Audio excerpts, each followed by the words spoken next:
মাছগুলো দেখো সব দিয়ে দেবো এর মধ্যে, এক এক করে মাছগুলো দিয়ে দেবো।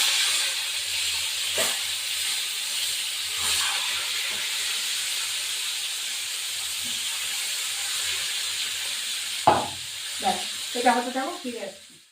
এবার এই মাছ দুটো ভাজা বসিয়ে দিয়েছি, এবার এটা হতে থাক, ফিরে আসছি। এইবার দেখো ভাজা ভাজা হয়ে গেছে, এই আদাটা গ্রেট করেছি, আদাটা দিয়ে দেবো।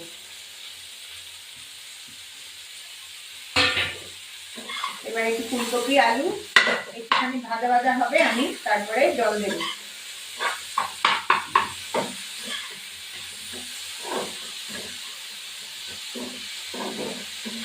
এখন ফুলকপি দিয়ে সব মাছই খেতে ভালো লাগে,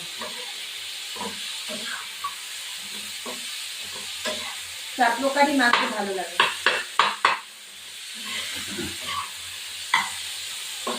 এবার একটু জল দিয়ে দিই।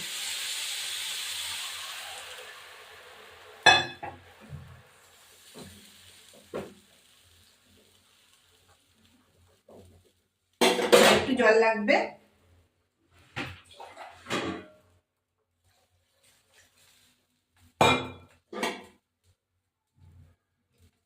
জল দিয়ে এবার ঢাকা দেবো। এবার হয়ে গেছে, ঢাকা দিয়ে দেবো। এই যে ধনে পাতা একটু ছিঁড়ে দিয়ে দিলাম।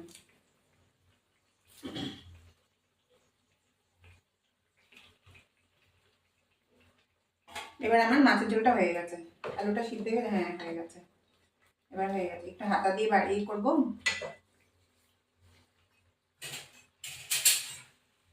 মাছগুলো হাতা দিয়ে তুলে রাখবো। আমি ফুলকপি দিয়ে সব মাছই খেতে ভালো লাগে।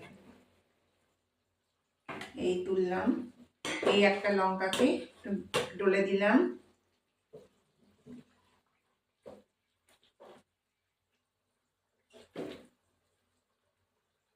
এই মাছগুলো তুললাম।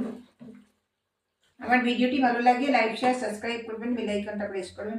নতুন বন্ধু পুরনো বন্ধু দেখবেন। মাছ এরকম ফুলকপি আলুর ঝোল পাতলা সবারই ভালো লাগে।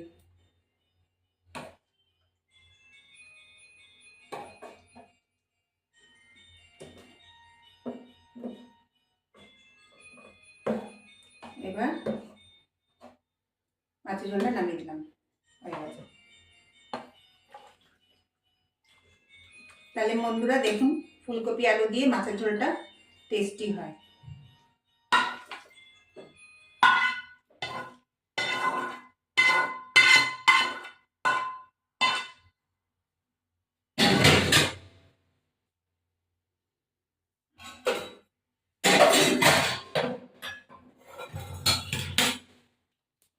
এই আমার ফুলকপি আলু দিয়ে মাছের ঝোল, এই দেখো।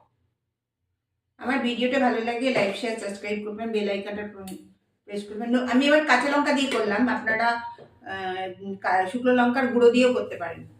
আমি এবার ডিশটা কম করি, পাতলা ঝোল। আবার ফিরে আসছি পরে। এই আমি খাচ্ছি